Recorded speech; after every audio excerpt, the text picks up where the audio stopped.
नमस्कार। RS Maithili channel पर अपने स्वागत है।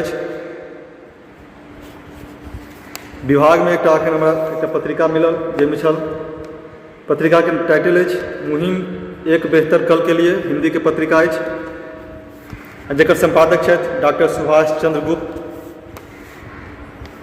एक एखन पढ़ि रहल छलहुँ जाहिमे एकटा सुंदर सन कविता भेटल। कविता के लेखक छथि मनीष श्रीवास्तव और कविता के शीर्षक है ये सीख भी तो हार से मिली। ये सीख भी तो हार से मिली कविता के शीर्षक है। अपने लोग पूरा कविता के अवश्य सुनी, प्रतिक्रिया में कमेंट करके बताबी जे केहन लागल। तो देख छी आगा कविता के। फूलों से गम मिले तो खुशी हार से मिली। फूलों से गम मिले तो खुशी हार से मिली। अपने गमों के लिंक भी आधार से मिली। हैरत हुई ये जान के कि हम भी अमीर है। हैरत हुई ये जान के कि हम भी अमीर है। ये इतला सुबह हमें अखबार से मिली।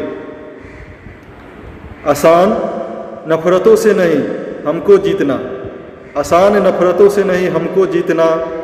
जितनी मिली शिकस्त हमें प्यार से मिली।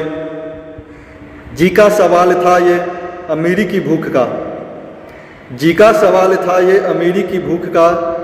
लेकिन मचल उठी जो ये बेकार से मिली। नज़रों से गिर गए वो कलाकार न रहे। नज़रों से गिर गए वो कलाकार न रहे। खैरात जब ये आपको दरबार से मिली। कोशिश करो कि और भी, कोशिश करो कि और भी ज़्यादा हो कोशिशें। हमको फ़कत ये सीख भी हार से मिली। कोशिश करो कि और भी ज़्यादा हो कोशिशें। हमको फ़कत ये सीख भी हार से मिली। फूलों से गम मिले खुशी हार से मिली। अपने गमों के लिंक भी आधार से मिली। या कविता केहन लागल कमेंट करके बताबी। या नीक लागल तो लाइक करी। धन्यवाद।